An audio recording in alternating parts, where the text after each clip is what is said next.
Hi hello welcome to mantra 5. 21 మందితో YCP మూడో జాబితా విడుదల. రాయలసీమలో కీలక మార్పులు. ఏపీలో జరిగే అసెంబ్లీ ఎన్నికలపై అన్ని రాజకీయ పార్టీలు దృష్టి సారించాయి. తాజాగా వైసీపీ మూడో జాబితాను ప్రకటించింది. అందులో మొత్తం 21 స్థానాలకు గాను ఎంపీ ఎమ్మెల్యే అభ్యర్థుల పేర్లను విడుదల చేసింది. ఈ జాబితాలో 10 స్థానాలు రాయలసీమలోనే ఉన్నాయి. 8 అసెంబ్లీ, 2 పార్లమెంట్ స్థానాల్లో మార్పులు చేర్పులు జరిగాయి.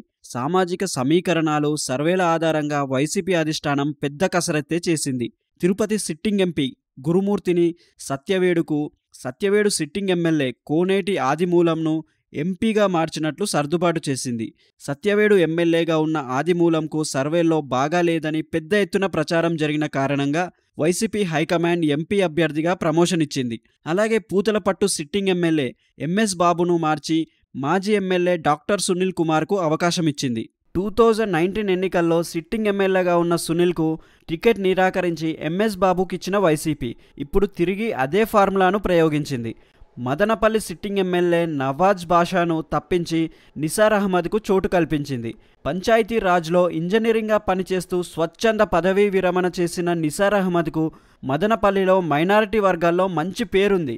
వైఎస్ ఫ్యామిలీతో పాటు పెద్దిరెడ్డి ఆశీస్సులు కూడా నిసార్ అహ్మద్కు కలిసొచ్చింది. దీంతో వైసీపీ మదనపల్లి సమన్వయకర్తగా నియమించింది అధిష్టానం. ఇక అన్నమయ్య జిల్లాలోని రాజంపేట సిట్టింగ్ ఎమ్మెల్యే మేడా మల్లికార్జున్ రెడ్డికి చెక్ పెట్టిన వైసీపీ అధిష్టానం కడప జెడ్పీ చైర్మన్ ఆకేపాటి అమర్నాథ్ రెడ్డికి అవకాశం కల్పించింది. టీడీపీ నుంచి వైసీపీలో చేరడంతో అప్పట్లో టికెట్ ఇచ్చిన వైసీపీ ఈసారి ఆకేపాటికి అవకాశం కల్పించింది. అనంతపురం జిల్లా రాయదుర్గం సిటీ ఎమ్మెల్యే కాపు రామచంద్రారెడ్డిని తప్పించి వైసీపీ మెట్ట గోవర్ధన్ రెడ్డిని సమన్వయకర్తగా నియమించింది. కర్నూలు జిల్లాలో ఆలూరు సిట్టింగ్ ఎమ్మెల్యేగా ఉన్న గుమ్మనూరు జయరాంను కర్నూలు ఎంపీగా బరిలో దింపనుంది వైసీపీ. జయరాం స్థానంలో ఆలూరు సమన్వయకర్తగా చిప్పగిరి జెడ్పీటీసీ విరూపాక్షకి అవకాశం కల్పించింది. వాల్మీకి సామాజిక వర్గం ఎక్కువగా ఉన్న కర్నూలు జిల్లాలో మంత్రి జయరాంను ఎంపీగా, విరూపాక్షని ఆలూరు అసెంబ్లీకి పంపాలని వైసీపీ నిర్ణయించింది.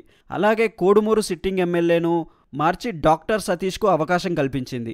ఎమ్మెల్యే అరణి శ్రీనివాసుల్ని తప్పించి ఆర్టీసీ వైస్ చైర్మన్గా ఉన్న విజయానందరెడ్డిని అవకాశం కల్పించింది. ఈ జాబితాలో కీలక మార్పులు చేర్పులు చేసిన అధిష్టానం రానున్న రోజుల్లో మరిన్ని మార్పులకు శ్రీకారం చుట్టబోతుందో వేచి చూడాలి. మరిన్ని ఇంట్రెస్టింగ్ అప్డేట్స్ కోసం మా ఛానల్ని లైక్ చేయండి, షేర్ చేయండి మరియు సబ్స్క్రైబ్ చేయండి. Thanks for watching.